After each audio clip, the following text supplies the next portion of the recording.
Ketika dilihat Rahel bahwa ia tidak melahirkan anak bagi Yakub, cemburulah ia kepada kakaknya itu, lalu berkata kepada Yakub, "Berikanlah kepadaku anak, kalau tidak, aku akan mati." Maka bangkitlah amarah Yakub terhadap Rahel, dan ia berkata, "Akukah pengganti Allah yang telah menghalangi engkau mengandung?" Kata Rahel, "Ini Bilha, budakku perempuan. Hampirilah dia, supaya ia melahirkan anak di pangkuanku, dan supaya oleh dia aku pun mempunyai keturunan." Maka diberikannya Bilha, budaknya itu, kepada Yakub menjadi istrinya, dan Yakub menghampiri budak itu. Bilha mengandung, lalu melahirkan seorang anak laki-laki bagi Yakub. Berkatalah Rahel, "Allah telah memberikan keadilan kepadaku, juga telah didengarkannya permohonanku, dan diberikannya kepadaku seorang anak laki-laki." Itulah sebabnya ia menamai anak itu Dan. Mengandung pulalah Bilha, budak perempuan Rahel, lalu melahirkan anak laki-laki yang kedua bagi Yakub. Berkatalah Rahel, "Aku telah sangat hebat bergulat dengan kakakku, dan aku pun menang." Maka ia menamai anak itu Naftali. Ketika dilihat Lea bahwa ia tidak melahirkan lagi, diambilnyalah Zilpa, budaknya perempuan, dan diberikannya kepada Yakub menjadi istrinya. Dan Zilpa, budak perempuan Lea, melahirkan seorang anak laki-laki bagi Yakub. Berkatalah Lea, "Mujur telah datang." Maka ia menamai anak itu Gad. Dan Zilpa, budak perempuan Lea, melahirkan anak laki-laki yang kedua bagi Yakub. Berkatalah Lea, "Aku ini berbahagia. Tentulah perempuan-perempuan akan menyebutkan aku berbahagia." Maka ia menamai anak itu Asher. Ketika Ruben pada musim menuai gandum pergi berjalan-jalan, didapatinyalah di padang buah Dudaim, lalu dibawanya kepada Lea ibunya.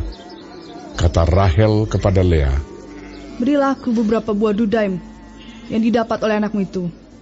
Jawab Lea kepadanya, "Apakah belum cukup bagimu mengambil suamiku? Sekarang pula mau mengambil lagi buah dudaim anakku?" Kata Rahel, "Kalau begitu, biarlah ia tidur dengan engkau pada malam ini, sebagai ganti buah dudaim anakmu itu."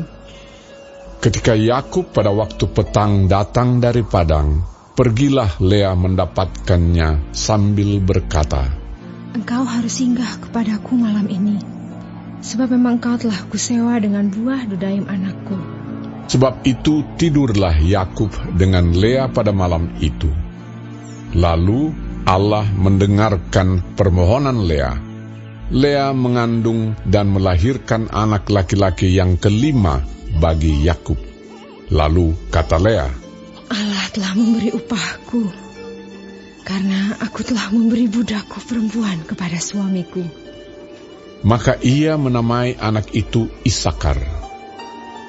Kemudian Lea mengandung pula dan melahirkan anak laki-laki yang keenam bagi Yakub. Berkatalah Lea, "Allah telah memberikan hadiah yang indah kepadaku. Sekali ini, suamiku akan tinggal bersama-sama dengan aku, karena aku telah melahirkan 6 orang anak laki-laki baginya." Maka ia menamai anak itu Zebulon. Sesudah itu ia melahirkan seorang anak perempuan dan menamai anak itu Dina. Lalu ingatlah Allah akan Rahel. Allah mendengarkan permohonannya serta membuka kandungannya.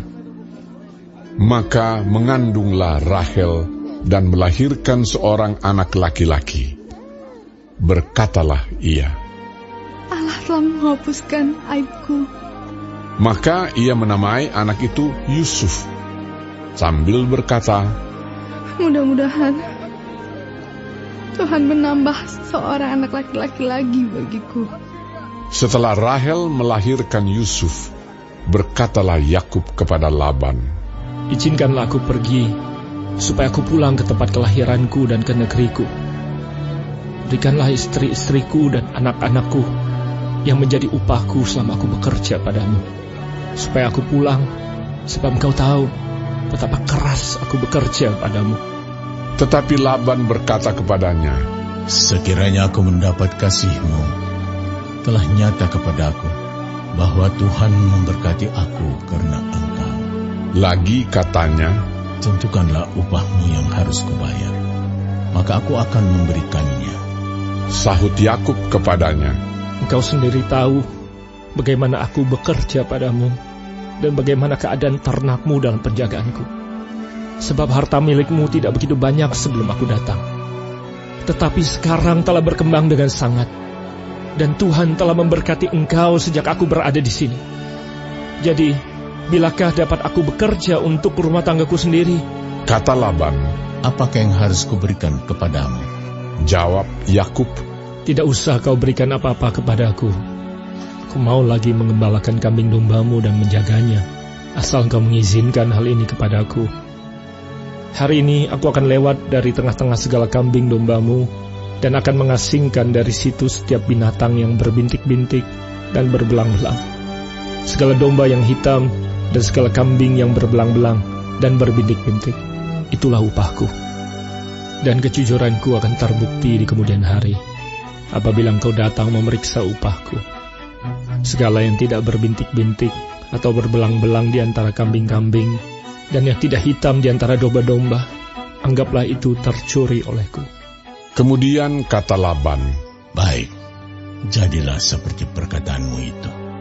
lalu diasingkannyalah pada hari itu kambing-kambing jantan yang bercoreng-coreng dan berbelang-belang, dan segala kambing yang berbintik-bintik dan berbelang-belang, segala yang ada warna putih pada badannya, serta segala yang hitam di antara domba-domba, dan diserahkannyalah semuanya itu kepada anak-anaknya untuk dijaga.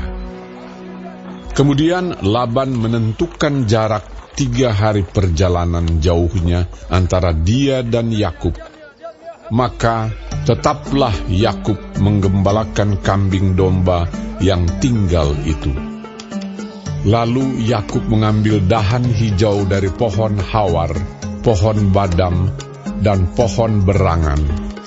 Dikupasnyalah dahan-dahan itu sehingga berbelang-belang sampai yang putihnya kelihatan. Ia meletakkan dahan-dahan yang dikupasnya itu dalam palungan, dalam tempat minum, kemana kambing domba itu datang minum, sehingga tepat di depan kambing domba itu. Adapun kambing domba itu suka berkelamin pada waktu datang minum. Jika kambing domba itu berkelamin dekat dahan-dahan itu, maka anaknya bercoreng-coreng, berbintik-bintik dan berbelang-belang. Kemudian Yakub memisahkan domba-domba itu, dihadapkannya kepala-kepala kambing domba itu kepada yang bercoreng-coreng dan kepada segala yang hitam di antara kambing domba Laban. Demikianlah ia beroleh kumpulan-kumpulan hewan baginya sendiri dan tidak ditempatkannya pada kambing domba Laban. Dan setiap kali apabila berkelamin kambing domba yang kuat, maka Yakub meletakkan dahan-dahan itu ke dalam palungan di depan mata kambing domba itu, supaya berkelamin dekat dahan-dahan itu. Tetapi apabila datang kambing domba yang lemah, ia tidak meletakkan dahan-dahan itu ke dalamnya. Jadi hewan yang lemah untuk Laban dan yang kuat untuk Yakub. Maka sangatlah bertambah-tambah harta Yakub, dan ia mempunyai banyak kambing domba, budak perempuan, dan laki-laki, unta dan keledai.